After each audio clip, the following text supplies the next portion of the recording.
Black mother sells Bible to buy bread, but pastor recognizes her and does something shocking.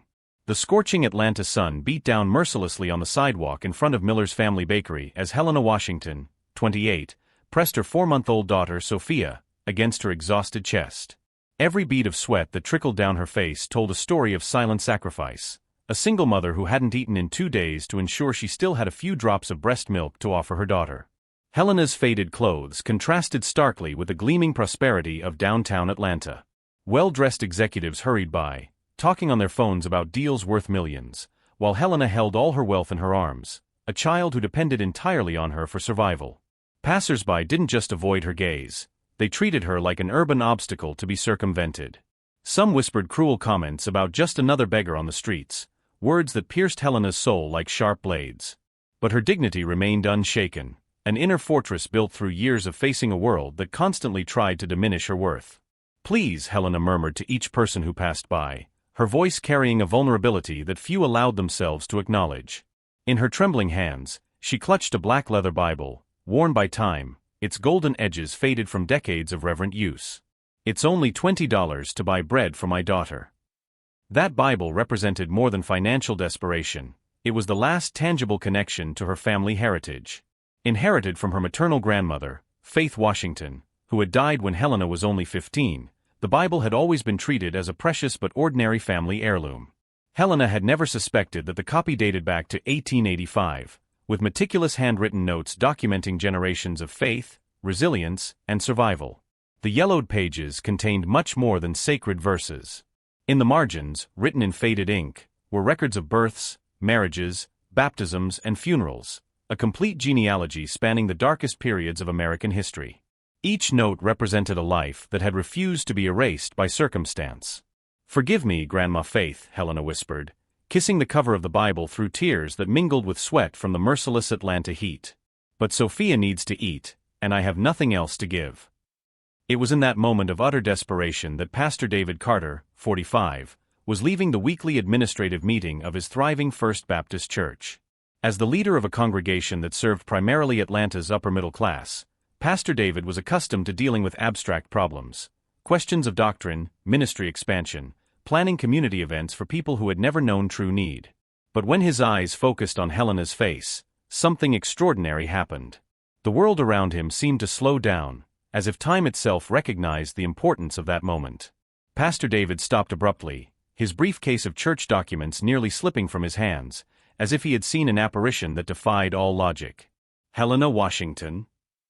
Pastor David asked, his voice laden with an incredulity he himself could not understand. He approached cautiously, as if approaching a miracle that might disappear if he made a sudden move. Helena looked up, confused and deeply embarrassed to be in such a vulnerable public situation. Her eyes, despite their extreme fatigue, still shone with an intelligence and dignity that no circumstance had been able to extinguish. "Yes, sir. Do you know me?" "My God," Pastor David murmured, his eyes filling with inexplicable tears. Memories buried for decades began to emerge like old photographs being developed in a lab. "Your Grace Washington's daughter. I'd recognize those eyes anywhere in the world." Helena felt her heart race dangerously. Her mother Grace had died in a car accident when she was only 7, a tragedy that had left her orphaned and completely adrift in the welfare system. Since then, she had grown up in a succession of foster homes, never knowing the full story of her family, never understanding where she came from or what her true legacy was. "Did you know my mother?" Helena asked, her voice trembling between desperate hope and cautious disbelief. It was impossible that someone of Pastor David's social stature could have connections to her humble family. Pastor David looked at the Bible in Helena's hands and his eyes widened even more, as if he were witnessing the convergence of ancient prophecies. "And that Bible, may I see it?" Helena hesitated, holding her only possession of real value more tightly. That Bible was all that remained of her roots, the last link to an identity that had always remained a mystery. "Sir, I just need to sell it for $20 to buy food. It's all I have." Pastor David carefully examined the leather cover, his reverent hands trembling slightly as he touched the sacred antique.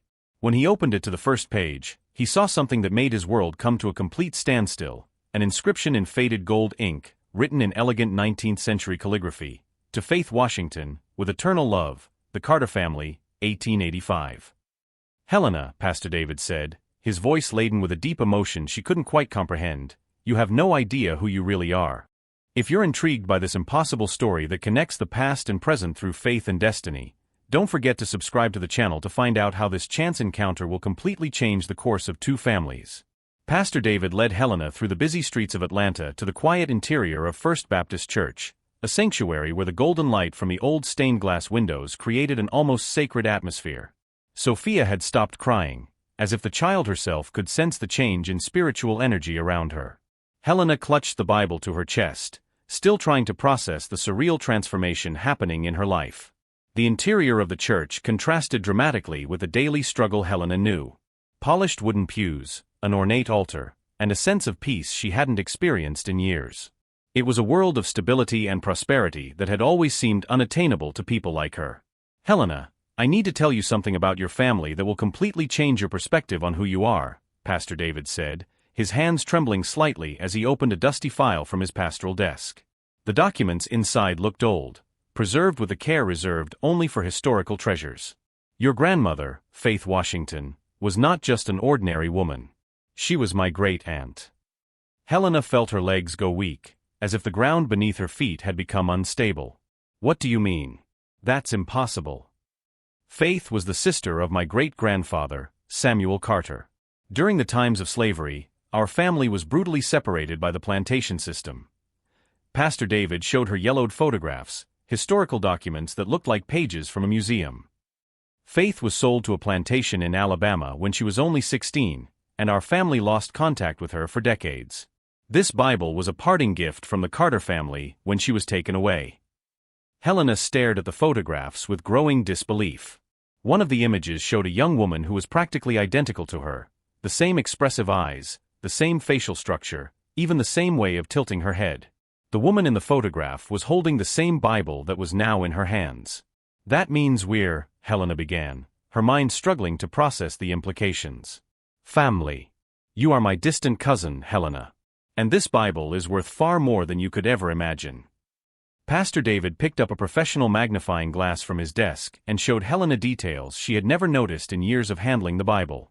The margins were filled with handwritten notes in elegant old handwriting, meticulous historical records of baptisms, marriages, and births that documented entire generations of the Carter family. This isn't just an 1885 Bible. It's a complete and irreplaceable genealogical record of our family lineage. The notes were made by family pastors over more than a century, documenting our survival through slavery, the Civil War, Reconstruction, and beyond. Pastor David pointed to specific passages. Collectors and museums would pay at least $150,000 for a copy this well-preserved. Helena almost let the Bible slip from her hands. $150,000? That can't be right. It's impossible. Helena, you were trying to sell an irreplaceable historical treasure for $20 because you didn't know its value and legacy, Pastor David said with an understanding smile that mixed admiration and sadness. But I have a proposal that could change your life in a way that is even more profound than any amount of money. Helena looked at Sophia, who was sleeping peacefully in her arms, completely unaware that her life had just taken a completely unexpected turn. Then she looked at Pastor David with a mixture of cautious hope and distrust learned through years of broken promises and missed opportunities. I don't just want to buy your Bible for its market value, Pastor David continued, choosing each word carefully. I want to offer you something much greater. A partnership that can transform not only your life, but the lives of hundreds of people. A partnership? Helena asked, confusion clear in her voice. In her experience, people in power rarely offered genuine partnerships to people in her situation. In recent years, our church has grown exponentially in numbers and financial resources, but we've lost something absolutely essential: genuine human connection with the people who really need hope. Pastor David stood up, walking over to the window that offered a panoramic view of the East Atlanta community. When I saw you today, I recognized not only my lost family, but something crucial that is missing in our ministry. He gestured toward the community, visible through the window. You understand the real struggle of the people in a way that I, with all my theological education and administrative experience, can never comprehend. You know genuine hunger, real despair, the dignity that remains unshaken even when everything around you is falling apart. Helena listened in silence, still processing the surreal transformation of her reality.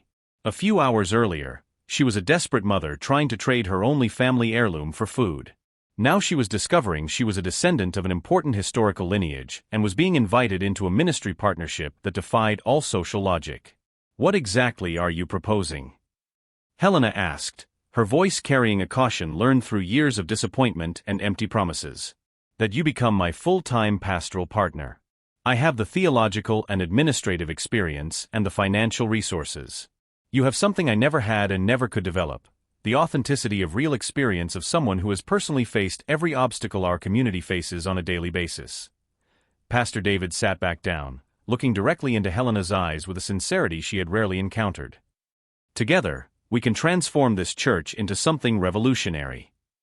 6 months after that fateful meeting at Miller's Bakery, Helena had become much more than just an employee at First Baptist Church. She had evolved into a quiet but profoundly transformative presence, a silent force that was redefining how the ministry really worked. While Pastor David continued to handle the formal theological aspects and traditional administration, Helena developed an extraordinary, almost supernatural ability to connect with people who arrived broken, marginalized, and completely hopeless. What the established congregation didn't know was that Helena had spent her nights on an intensive, self-taught educational journey. Studying theology, pastoral psychology, church administration, and community development theory, her thirst for knowledge was absolutely insatiable. Every book Pastor David lent her was devoured with an intensity that revealed decades of intellectual hunger systematically suppressed by socio-economic circumstances. During the day, Helena worked officially at the church reception desk, but her observations were precise, strategic, and deeply insightful. She memorized not only names and faces, but complete personal histories, unspoken specific needs, and complex family dynamics of each member of the congregation. Her understanding of human nature was intuitive and sophisticated, shaped by years of survival in a world that constantly underestimated her intellectual and emotional potential. "Helena has a gift that transcends any formal education," Pastor David commented during a confidential meeting with church leadership, watching through the window as she counseled a young single mother with a wisdom that seemed to come from decades of clinical experience. "She identifies and addresses emotional and practical needs that I don't even realize exist." The true test of her transformation and strategic competence came when the church faced a potentially devastating financial crisis. Several influential families were quietly leaving the congregation, offerings were declining sharply week after week, and Pastor David was seriously considering closing some essential community programs that defined the church's social identity. It was Helena who identified the real problem through discreet and systematic conversations with the oldest and most influential members. The church had gradually lost its authentic connection with the surrounding East Atlanta community, inadvertently transforming itself into a middle-class space that subtly excluded those most in need, exactly the people Jesus had prioritized in his ministry. "Pastor David," Helena said during a crucial administrative meeting, holding Sophia on her lap as she presented a detailed and meticulously researched report she had secretly prepared over weeks, "the problem isn't fundamentally financial. It's one of purpose and ministerial identity." She had systematically mapped out the socio-economic needs of the surrounding community: single mothers without access to reliable childcare, socially abandoned seniors, young people without educational or professional prospects, families struggling with addiction and housing instability. Helena proposed a radical transformation, converting the church into an integrated community center that would offer practical, tangible services alongside traditional spiritual support. "How did you discover all this in such detail?" Pastor David asked, genuinely impressed by the analytical depth and scope of the research presented. "Because I was one of those people," Helena replied with devastating simplicity that cut through all the theoretical complexity. "I know exactly where they are, how they think, what they really need, and why traditional approaches fail so consistently." During this transformative meeting, an elegant man in his late 70s quietly entered the church. His presence commanded immediate respect: expensive but understated clothing, the posture of someone accustomed to authority, and an intellectual intensity that filled the room. It was Dr. Robert Carter, retired historian from the prestigious Emory University and world-renowned expert on African-American family genealogy. He had traveled from Nashville after receiving an urgent call from Pastor David about the extraordinary discovery of the ancestral Bible. Dr. Carter had dedicated his academic career to tracing family lines lost during periods of slavery and forced migration. "You found faith," Dr. Roberts said, his hands visibly shaking with emotion as he examined the historic Bible with the reverence of an archaeologist. "I've been searching for this particular lineage for over 30 years of intensive research." Helena and Pastor David looked at each other, instinctively sensing that even more extraordinary revelations were about to emerge. Faith Washington wasn't just a member of the Carter family, Dr. Robert continued, opening a leather-bound folder filled with historical documents, birth certificates, property deeds, and century-old photographs. She was the rightful and legal heir to extensive rural properties that are now worth millions of dollars. The revelation struck Helena like a bolt of lightning. She had grown up in systematic poverty, believing herself to be an orphan of humble origins with no connections or legacy, but in fact she was a direct descendant of a lineage that had owned extensive and valuable rural properties in Mississippi and Tennessee. "That means, Helena," Pastor David began, barely able to formulate the question.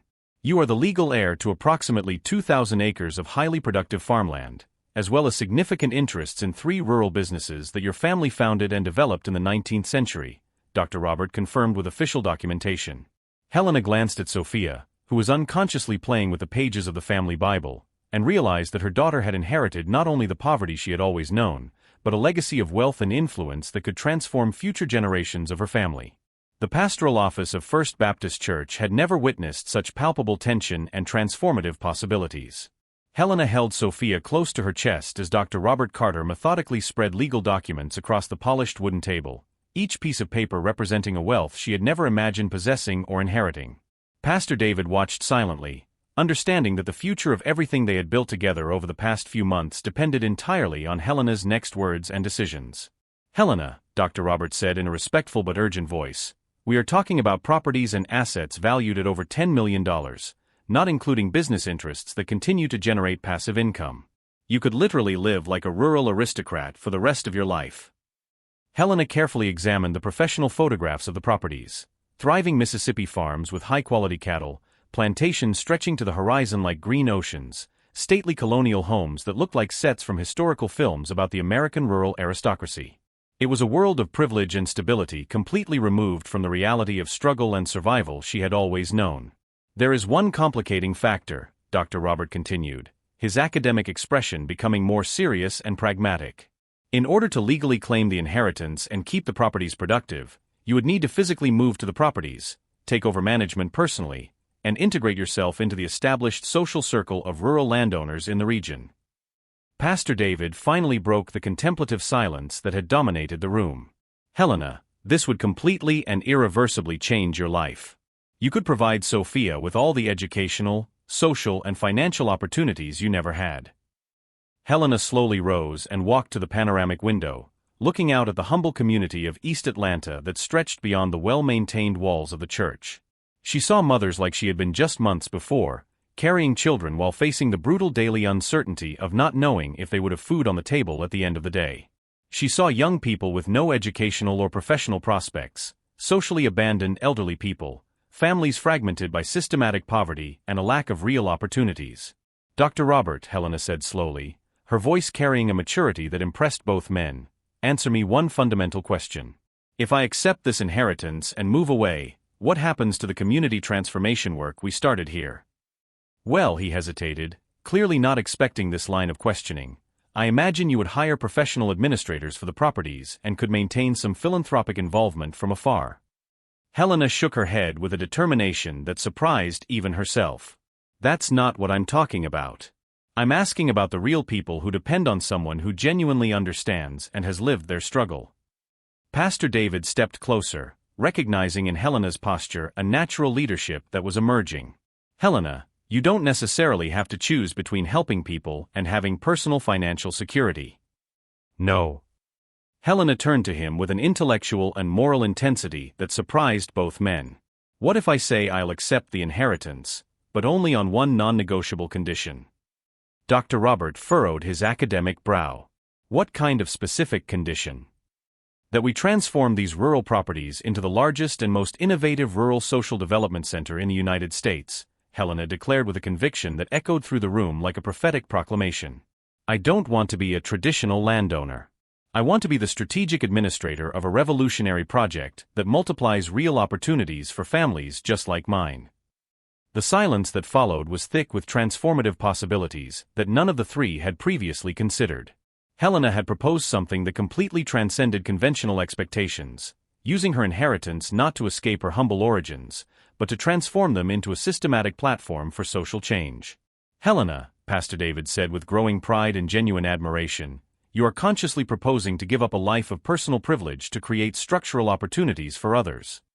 "I'm not giving up anything at all," Helena replied, kissing Sophia's forehead gently. "I am consciously choosing to multiply impact rather than accumulate wealth. This Bible did not come to me through generations of sacrifice so that I could become individually wealthy. It came so that I could become strategically useful." Dr. Robert studied Helena with renewed intellectual and moral respect. "Are you absolutely certain of this decision? We are talking about $10 million that could completely secure your daughter's educational and social future." Helena smiled, looking at the ancestral Bible that had catalyzed this entire transformation. "Sophia's future will not be secured by the money we accumulate, but by the lives we systematically transform. She will grow up knowing that her real inheritance is the moral and strategic capacity to use any privilege to systematically lift up those around her." Pastor David and Dr. Robert looked at each other, realizing that they were witnessing not just an individual financial decision, but the definition of a transformational legacy that would transcend generations and impact entire communities. 5 years later, the Faith Washington Center for Rural Development had become the most respected and studied agricultural social transformation project in the United States. The former traditional plantations had been completely converted into a revolutionary integrated complex offering advanced technical education, rural microcredit programs, high-quality community daycare centers, and specialized entrepreneurship programs for historically marginalized women. Helena, now an officially ordained pastor and general administrator of the center, watched from the porch of the old colonial house, magnificently restored and converted into administrative headquarters, as hundreds of families participated in the annual Harvest Festival. Sophia, 5 years old, ran among the children whose mothers had found not only professional dignity but genuine financial independence through the innovative programs developed. Pastor David had evolved into the spiritual director of the project, coordinating a national network of partner churches that replicated the methodology in other rural states. His partnership with Helena had developed into a mutually respectful professional collaboration, where he recognized in her a natural leadership and strategic vision that surpassed any traditional academic training. What impressed academic visitors, social researchers, and public policymakers most was not just the quantitative numbers. More than 3,000 families directly benefited, 15 thriving rural cooperatives created, 94% adult literacy rate in the region, but the emotional and cultural sustainability of the project. People weren't just receiving temporary assistance, they were systematically becoming multipliers of opportunity for other families in similar situations. "Helena," Pastor David said, approaching with an official report from the Faith Washington Foundation, "we just received confirmation from the Department of Agriculture. The project has been officially selected as a national model for mandatory replication in other rural states." Dr. Robert, now a permanent advisor and official documentarian for the center, had meticulously recorded the complete genealogy of the Carter Washington family. His academic research had become a widely studied book on family resilience during slavery and post-Civil War social reconstruction strategies. During the graduation ceremony for another class of specialized agricultural technicians, Helena was invited to give the keynote address. She stepped onto the simple but dignified stage set up in the central courtyard, carrying the ancestral Bible that was now on permanent display in the center's historical museum. 5 years ago, Helena began, her voice echoing clearly and confidently through the sound system, "I was a desperate mother trying to sell this Bible for $20 in front of a bakery in Atlanta." The audience, composed entirely of families who had undergone similar journeys of transformation, listened in profoundly respectful silence. "I didn't know I was carrying not just a holy book, but the documented history of resistance of generations who consciously refused to accept limitations imposed by oppressive systems." Helena looked directly at Sophia in the front row. "My daughter will grow up knowing that our true and lasting wealth is not in what we can accumulate individually, but in what we can multiply collectively." "The Faith Washington Center is not my personal project," Helena continued with genuine humility. "It is our collective project. Every family that has achieved real independence, every young person who has discovered and developed their potential, every mother who has found professional dignity, you are the true architects of this systematic transformation." After the ceremony, a senior journalist from Time magazine, approached her for an exclusive interview about the project's growing national recognition. Helena, what was the specific moment when you realized that your life had changed permanently? Helena thought carefully before responding, demonstrating the same strategic reflection she applied to all important decisions. It wasn't when I discovered the monetary value of the Bible or when I learned about the financial inheritance. It was when I realized that every experience of pain and marginalization I had lived through had specifically prepared me to understand what other people needed to break free from similar cycles of systemic poverty. And if you could go back in time and give that desperate mother selling the Bible a piece of advice? Helena smiled, watching Sophia play with other children whose families had been fundamentally transformed by the center's programs. I would say that sometimes our moments of greatest vulnerability and despair are just the beginning of our greatest personal and social transformation. That when everything seems completely lost, the universe is already conspiring to provide us with exactly the tools we need to rebuild not only our own lives, but the lives of everyone around us. On the evening of that special day, Helena put Sophia to bed in the modest house they had deliberately built in the center of the property, intentionally simple so as never to disconnect from the reality of the families served by the program. "Mommy," Sophia asked with the natural curiosity of a 5-year-old, "when I grow up, can I work at the center too?" Helena kissed her daughter's forehead gently, feeling the weight and responsibility of shaping not just one individual life, but potentially future generations of social impact. "You can work wherever your heart takes you, my love. But always remember that our family has a special and historic responsibility to use whatever privilege we have to systematically open doors for others. Like Grandma Faith did when she was a slave?" Exactly like Grandma Faith did. She resisted, survived, and preserved our history so that it could be passed down to us.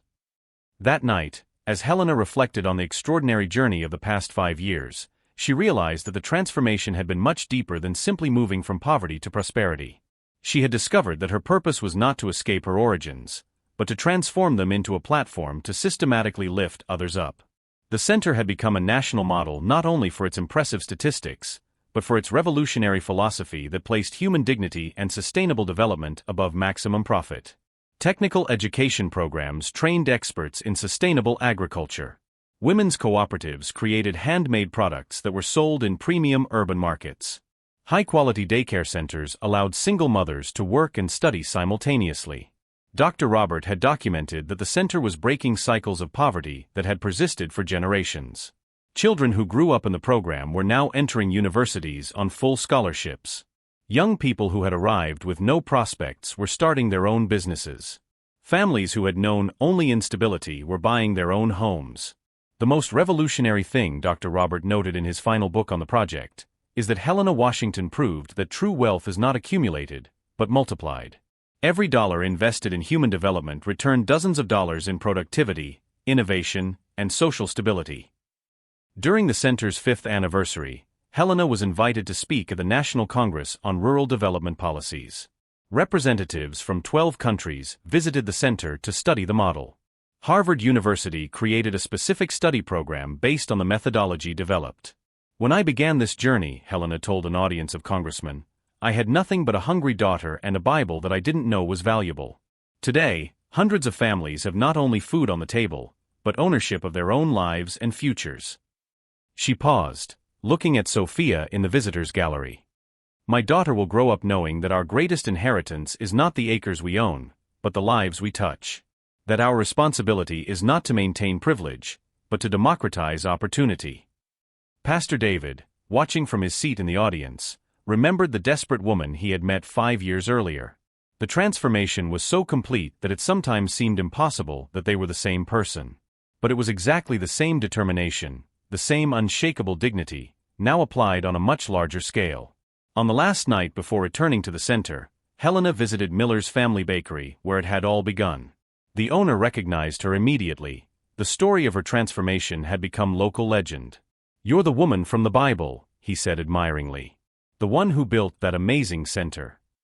Helena smiled, touching the Bible she still carried with her at all times. "I'm the woman who discovered that sometimes God breaks us not to destroy us, but to rebuild us into a greater version of ourselves." This story teaches us that sometimes the moments of greatest despair are just divine preparations for the most extraordinary transformations. Helena proved that true inheritance is not measured in acres or dollars, but in the ability to multiply dignity and opportunity for future generations. When she returned to the center that night, Helena found a letter waiting on her desk. It was from a young single mother in Detroit who had heard about the program and wanted to know if she could bring her children to start a new life. Helena smiled, picked up her computer, and began typing a response. There was work to be done. There were lives to transform. There was a legacy to build. Dear sister, she wrote, there is always room for those who are willing to work hard and dream big. Come. Your journey of transformation is just beginning. 5 years after nearly selling a Bible for $20, Helena Washington had become one of the most influential women in rural America. But more importantly, she had created a system that would continue to transform lives long after she was gone. Her story proved that miracles are not supernatural events, but courageous people choosing to see possibilities where others see only problems. And that sometimes, the greatest riches come disguised as the greatest despair.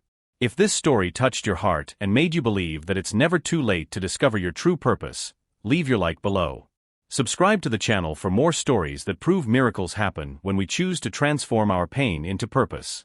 Share with those who need to believe that every ending can be a new beginning, and that sometimes the greatest riches are discovered in moments of simplicity. Comment multiplied legacy if you also believe that our true inheritance is in the good we manage to sow in the world.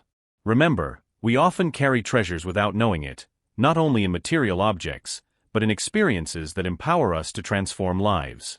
See you in the next video with another story that will make you believe in the invisible force that moves destinies when we choose to serve something greater than ourselves.